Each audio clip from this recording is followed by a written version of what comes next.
Happy New Year! Happy 2020, friends! Holy cats, it's one whole year of Trashy Divorces. 52 weeks of this weirdo thing we do. Welcome to Trashy Divorces, y'all. My name is Stacy. I'm Alicia. And we have been very happy all year long to bring you some of the craziest, zaniest, funniest, heartbreakingest, band break-uppingest trashy divorces of all time. In honor of our first year anniversary, we're flipping the script today. Yeah, we are. One of our awesome listeners a few months ago made a post a while ago on our Facebook discussion group that asked everyone to list all the trashy divorces they would never want to see. And there are many. Y'all had some ideas. As do we. So others of you were like, why are you putting this into the universe? Right. So for this New Year's Day special, we are going to flip the script a little. No bad vibes coming from Trashy Divorces. Instead, Stacy and I are going to give a little trashy love to some of the couples that are examples for the rest of us. Yes. It's Happy Couples episode, y'all.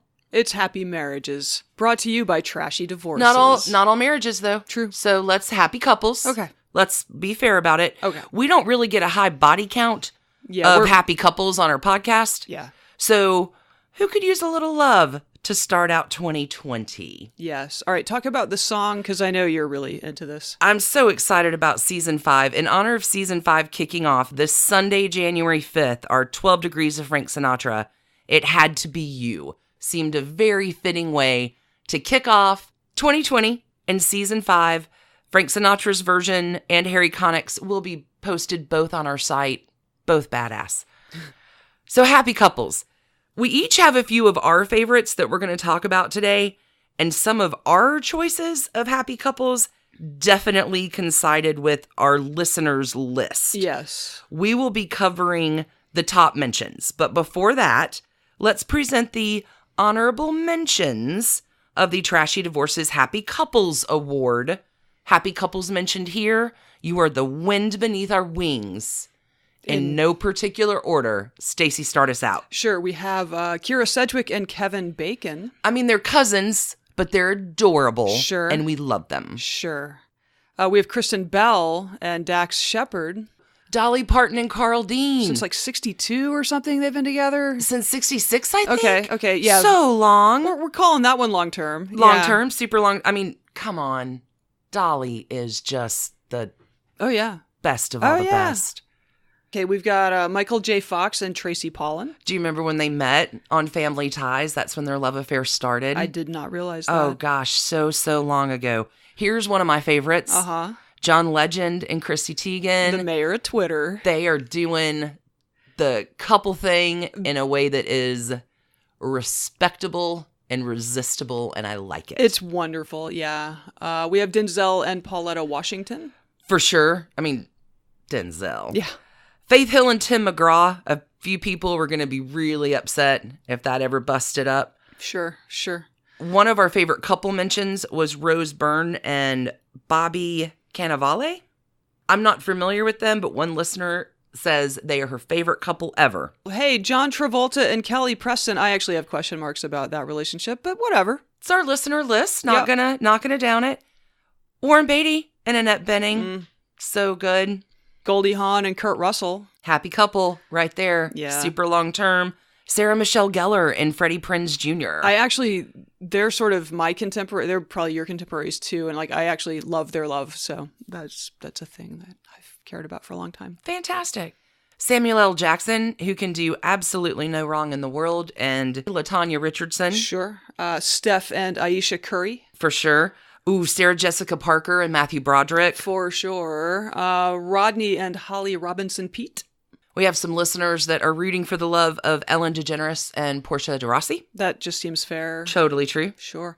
Angela Bassett and Courtney Vance. Wow, I'm not sure I even knew they were a couple. Those are amazing actors, okay? Our listeners know so much more than everyone else. So. Strong force couple right there. Yep. Let's not forget to talk about Julia Louis-Dreyfus and Brad Hall. Sure, sure. Michelle Pfeiffer and David E. Kelly, that is just a powerhouse in that industry, isn't it? We're happy she found some happy. And then this next one is, like couple goals. Nick Offerman and Megan Mullally. Yep. For sure. Yep. Love them. For sure. So those are all of the honorable mentions of happy couples of Trashy Divorces. The top of the charts for y'all coincided with some of the top of the charts for us.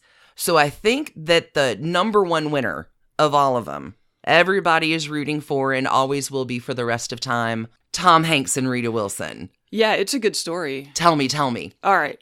Just the highlights here. Okay, so unbelievably for Hollywood, Tom Hanks and his wife Rita Wilson have been married for 31 years. Holy cats. Apparently 31 pretty happy years.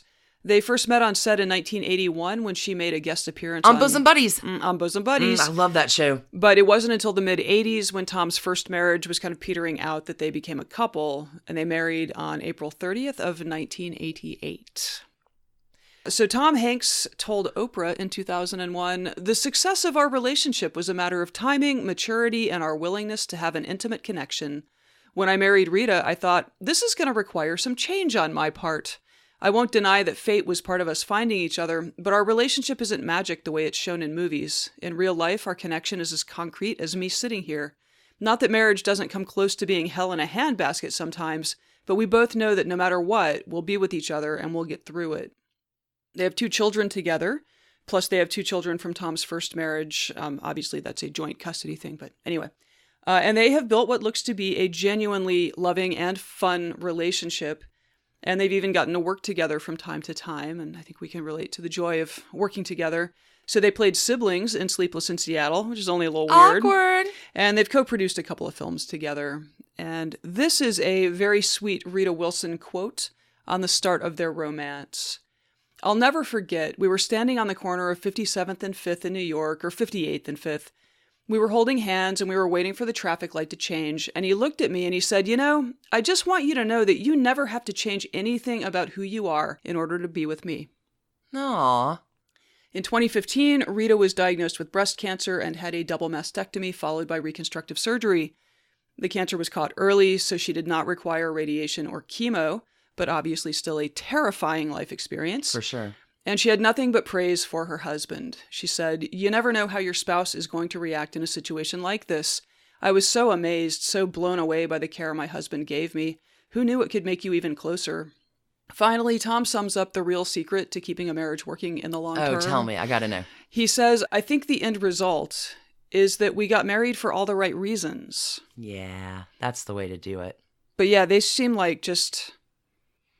There was video. I think I told you about this. There was video floating around the other night of them at John Legend's Kennedy Center Honors, and they are singing to each other and just like doing that low-key dance you do when you're in theater seating, and like it is a wonderful love story. Happy couple. Happy couple. They were definitely top of the charts. Yes. So I think you have a story of another very long-term prominent couple. Is that true? I have the first of our presidential couples. Ah. One of my favorites, hometown boy. Oh, yeah. Georgia president and his wife, Jimmy Carter and Rosalind Carter. Yeah, wow. That's a love story for the ages. These two literally grow up as neighbors on neighboring farms in the very, very tiny town, 600 people, of Plains, Georgia. They're born 3 years apart. So what's funny is Rosalind is good friends with Jimmy's younger sister, Ruth.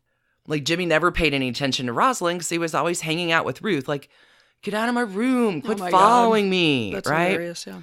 So everybody grows up. Jimmy takes off and returns home in the summer of 1945. Yeah, he took off for World War II, right? He takes off for the war, and he's in Annapolis. Right. Like, he's getting his training. So here Jimmy comes home in the summer of 1945. But he was in a sexy uniform. A little older. Looking good. Entering his final year at Annapolis. And he's coming home. Local boy makes good. And now he notices the very pretty 17-year-old Rosalind. Does he? A few days later, his hot date falls through. And so he's bopping around town on a Saturday night in Plains, which is probably like 4 whole blocks. And he sees his sister Ruth and Rosalind, and they're bopping around town on a Saturday night. Jimmy's like, let's go to the movies. So they do go to the movies that night. Rosalind and Jimmy share their first kiss. Jimmy tells his mom the next day that he's going to marry her. Wow. In the spring, they get engaged. Jimmy gifts her a compact engraved with the letters ILYTG, which is an acronym in the Carter family, which means I love you the goodest. Aww. ILYTG. I love you the goodest. Isn't that sweet? That's really sweet. It's also very, it's very internet era. Like that would fit in very well as a meme. So the couple were married at the Plains Methodist United Church on July 7th, 1946, just weeks after Jimmy graduates. Jimmy goes on to his naval career, and Rosalind is dutiful wife. Sure. They end up returning back to Plains when his dad passes away. He's taken over the family peanut farm in 1953. Sure. Rosalind later describes this period as one of the rockiest in their marriage. She says about it, like, I thought the best part of my life had ended. Oh, no. She struggled to find her own role and put herself on equal footing with her husband. So here's what she does. She begins helping Jimmy run the farm and takes over the business finances and turns a profit. Oh, great. Yeah. Okay, so Rosalind Carter is a badass. Okay, so on to what a happy couple can achieve. Mm-hmm. So they're local, getting pretty successful. They're on to bigger political moves. He's elected president, 1976. Rosalind, in breaking with tradition, becomes a close advisor to her husband. She is the first presidential spouse to have her own office in the East Wing. interesting. Okay. She sits in on cabinet meetings. I guess I would have thought Eleanor Roosevelt would have done that, but And she had an office, but yeah. Right, okay. She But has... sort of formalizing that role. Yeah, she Good. advises on staff and personnel moves. She also serves as an envoy on overseas trips. Did I mention that Rosalind Carter is a badass? A little bit. So after the White House, the Carters have spent their time, as far as I can tell, being actual saints on Earth. Yeah. Filled with doing the good work and humble prayer and a love that has endured, like couple goals, y'all. In March of 2020, this coming year, the couple will be celebrating their 74th wedding anniversary. Good Lord. 74 years. Whew. It's amazing. Yeah. Happy couple goals. Yeah. That's president number one. You have another president happy couple goals. I do. Would you like to hear a little bit about a certain Barack and Michelle Obama? Absolutely. Who, oh my gosh, what a vibrant and warm relationship we were treated to. They are so crazy about each other. As, they are crazy as in love. humans alive on Earth in this era. For sure. A young Barack Obama met a young Michelle Robinson during his Harvard Law School years when he was a summer associate at a Chicago law firm called Sidley Austin. Michelle was assigned to be his mentor. Ha! And while she initially declined his request to try dating, he ended up impressing her and she gave it a shot. They married after dating a little more than 2 years on October 3rd, 1992, and would go on to have daughters, Malia and Sasha. We have been lucky enough to watch these two truly accomplished people and their marriage for over a decade now, and they've been so good about sharing the wisdom they've accumulated over time. Here's Michelle Obama from a conversation with CBS's Gayle King earlier this year. She says, "It's important to marry somebody who is your equal, and to marry somebody and to be with somebody who wants you to win as much as you want them to win." Okay, there is a very sweet story told by a former Obama advisor named Dan Pfeiffer. I think he was in the communication shop, but I anyway. love Dan Pfeiffer. I also love Dan Pfeiffer. He was, I guess, on his way out of the White House. He took like one last overseas foray or whatever with the president, which I guess is probably a perk that staffers get as a going away thing. Sure. Anyway, sitting with the president, his boss, his Chilling with soon-to-be ex-boss, yeah, and tells, they're talking like, well, what are your future plans now, Dan? Like leaving my employ. Dan tells him he's going to move in with his then girlfriend, also a White House staffer, and Obama asks him 3 questions to determine whether this is the right move for him, or so that Dan can determine whether this is the right move for Dan. Let's have a talk, son. Yeah, so the president said that his advice is to ask yourself, is this person interesting? You're going to spend more time with this person than anyone else for the rest of your life, and there is nothing more important than always wanting to hear what they have to say about things.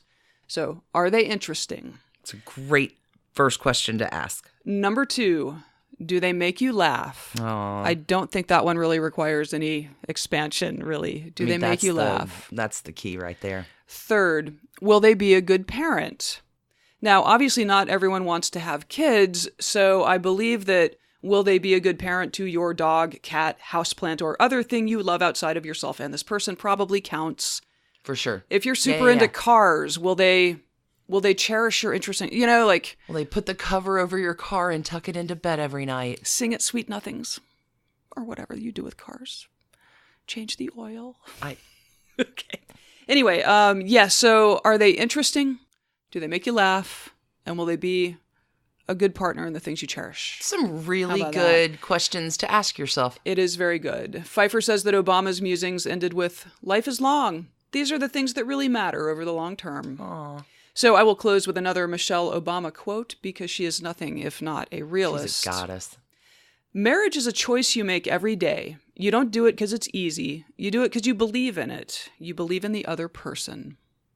I love them. I love them too. I love their love. I love their love.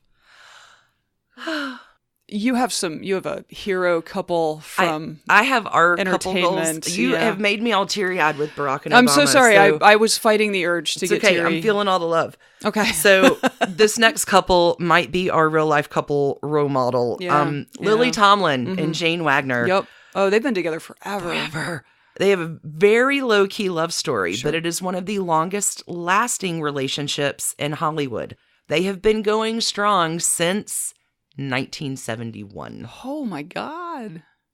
Lily Tomlin sees Jane Wagner's work on an after-school special and invites her to come write for Lily's next comedy album. So 1971, it's love. And these two, because they're gay, are in an openly secret relationship for a long time. Yeah. It's how it was done back then. Discretion being the better part of valor. So people are like, oh, they're totally BFFs. Right. And, oh, they're writing partners. They're roommates. But these two funny ladies from 1971 have been in love. They are each other's lobsters. Time magazine, believe it or not, in 1975, tries to bribe Lily Tomlin and says, we'll give you the cover if you'll come out. And Lily Tomlin is like, in 1975, that was not going to happen. Yeah. So Lily and Jane have been writing partners for all of these years. They have made such magic contributions to our world, like Lily Tomlin's award-winning show, The Search for Signs of Intelligent Life in the Universe. Yes. The Incredible Shrinking Woman. Yes. Moment by Moment, as well as the Grammy-nominated albums Modern Scream and On Stage. Back at the Paley Honors earlier this year, Lily Tomlin is asked what was the key behind her loving marriage. And she says, what's the secret? We all have a secret. It's just the secret is that you're committed and care and you want to work it out. You don't want to walk away from something that's important. Yeah.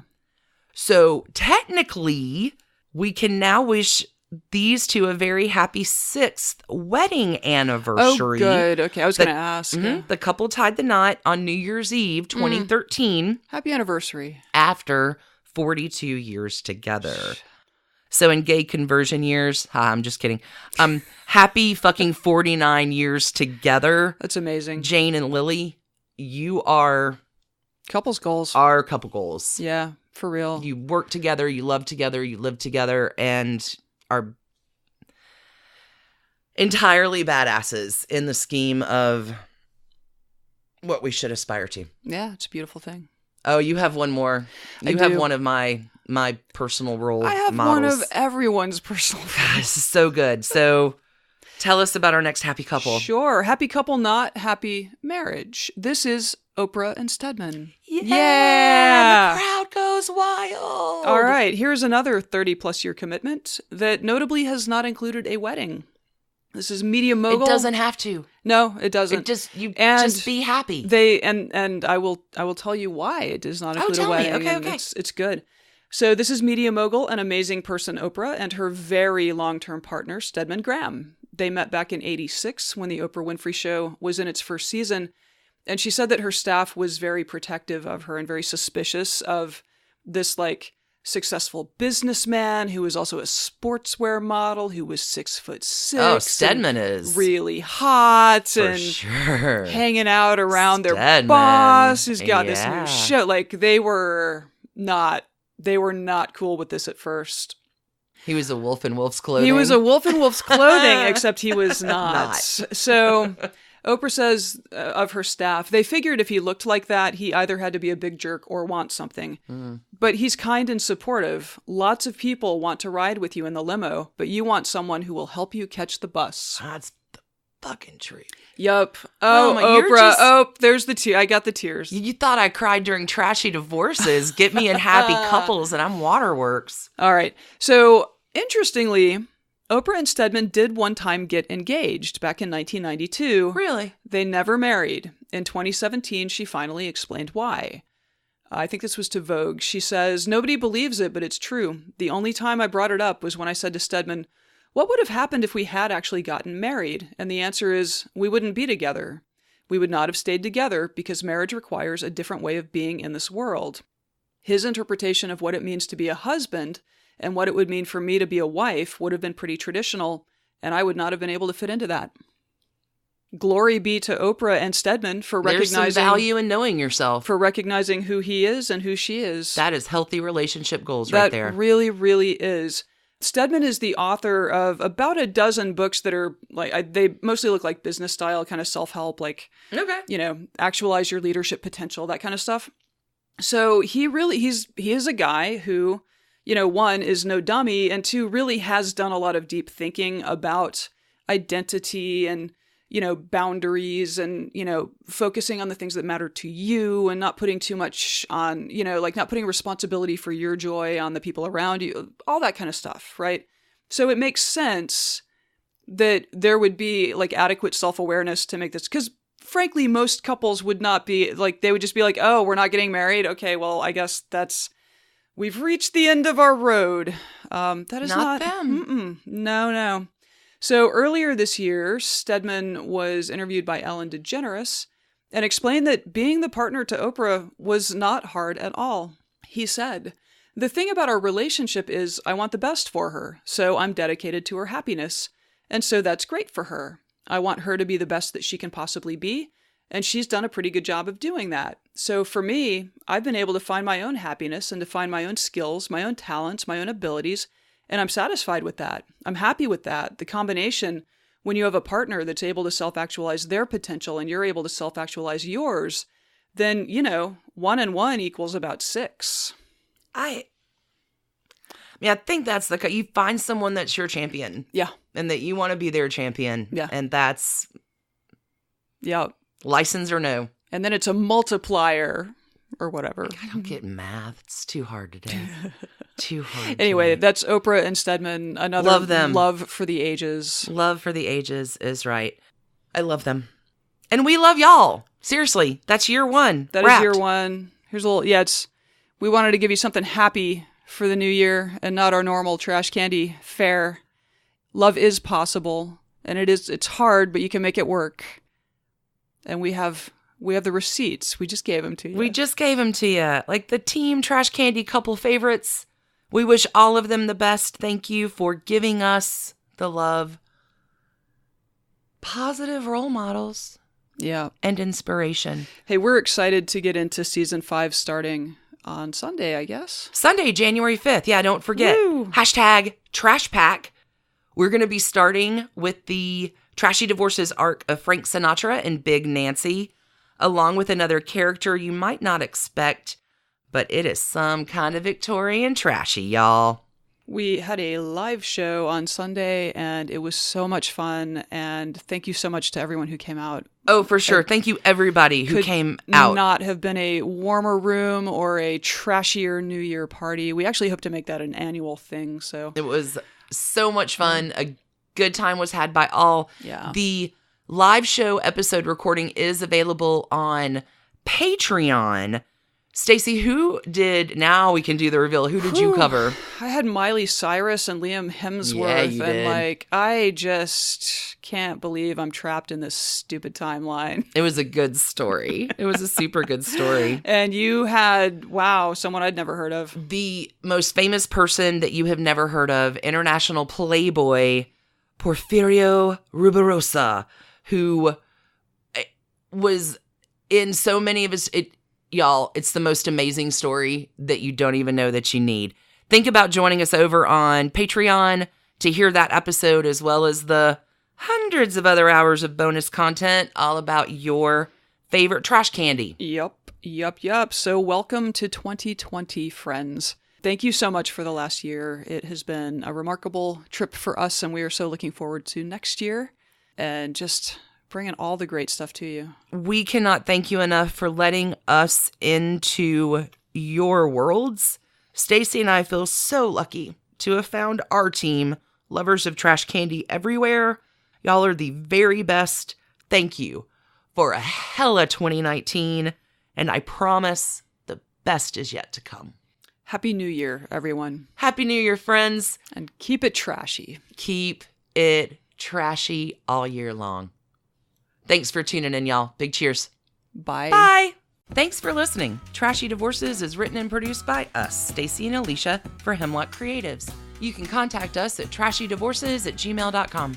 Our art is by Sydney V. Smith. Find her at sydneyvsmith@carbonmade.com. And our music is used with permission of Ratsy. You can find her on Instagram at Ratsy's Store. Check out episode sources, photos, soundtracks, and more at trashydivorces.com. Enjoy early ad-free releases, bonus divorce stories, weekly trashy tidbits, limited series like Trashy Tutors, Fun with Done, and Side Pieces, and a whole lot more by joining us at patreon.com/trashydivorces. We have finally curated trash candy for you at the $2, $5, $10, and $25 level. And we have merchandise. You can get your Trashy Divorces gear at bit.ly/trashymerch. And thank you to What a Maneuver for doing such a great job with our cloths. We appreciate all your ratings and reviews. If you leave us a 5-star review on iTunes, send us a picture of it, and we'll ship you some Trashy Divorces stickers and such anywhere in the world. Don't feel left out because you're in the Netherlands, Brazil, Singapore, Tanzania, Iceland, or any of the other 154 countries and counting where people are listening.